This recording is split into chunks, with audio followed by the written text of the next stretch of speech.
Chapter 2, Point of View. So we're moving on. We're still in backpack, our text. Point of view. In order to identify a story's point of view, you can describe the role the narrator plays in the events and any limits placed on his or her knowledge of the events. So, the first thing you need to do is find who your main character is, and from that point on, decide if they have any sort of limitations in their telling of their story. They may be crazy, like the Telltale Heart.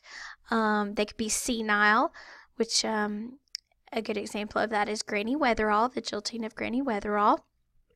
Or if you have a coming-of-age tale, To Kill a Mockingbird, if you have a naive or an immature narrator, then you know that the story comes with a certain level of maybe some limitations with how they view things.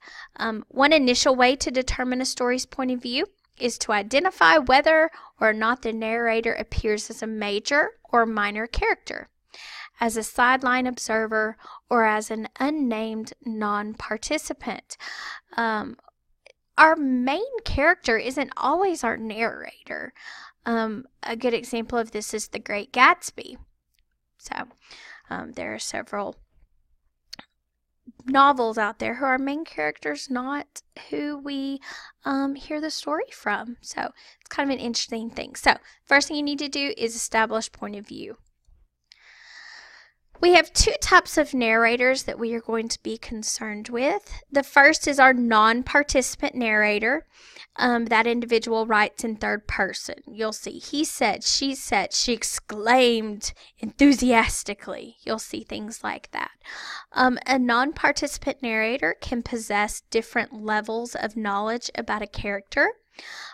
So, for example, if you have Sue and Nancy and they're best friends in this novel, our non-participant narrator may be able to see inside Sue's head. He may be able to see her thoughts and feelings, but not her best friends. So, that's a limited omniscient narrator. We also can have omniscient narrators who are kind of like the voice of God. They know everything about everything. And then we have an objective non-participant narrator. And we're going to see that in A Rose for Emily when we get to that story. But it's somebody who is kind of on the sidelines of the story. They see things that happen.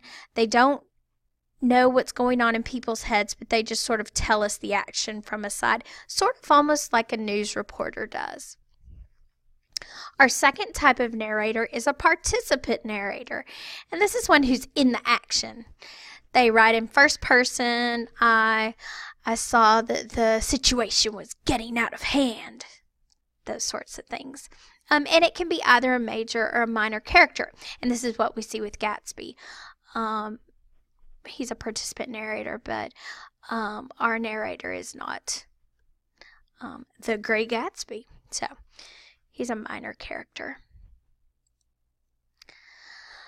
With our all-knowing, our omniscient narrators, we have two types that we're going to deal with. We have the editorial omniscient narrator, who we saw in Godfather Death. Remember, he made a judgment call.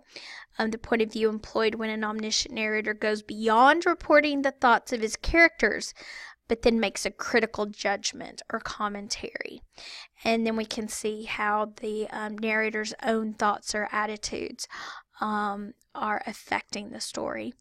And then we have impartial omniscient. And this is when the point of view employed when an omniscient narrator, he tells us the thoughts and actions of the characters, but he doesn't judge them or comment on them. He just simply tells us what's going on. There are other point of views that we can look at. There's an objective point of view. This is where the narrator does not enter the mind of any character, but describes events from the outside, telling us what people say, what their faces look like. He or she leaves us to infer their thoughts and feelings. Then we have our innocent naive. This is a character who fails to understand all the implications of the story. Several short stories do this. The coming of age tales, Where the Red Fern Grows, Old Yeller, The White Heron. All of these are good short stories that have an innocent or a naive child character or a coming of age character. And then we have our unreliable narrator, which is my favorite. It's a narrator who intentionally or unintentionally relates events in a subjective or distorted manner. So this is when you've got a narrator who is the mayor of Craytown, and they are just seeing Smurfs everywhere, or they have just murdered somebody and hacked them to bits and buried them under the floorboard of their home.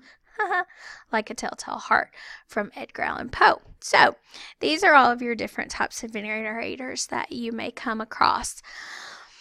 Stream of consciousness. This is something that we are going to gently dip our toes into, and then as the semester continues, we're going to get a little deeper into the ocean of stream of consciousness.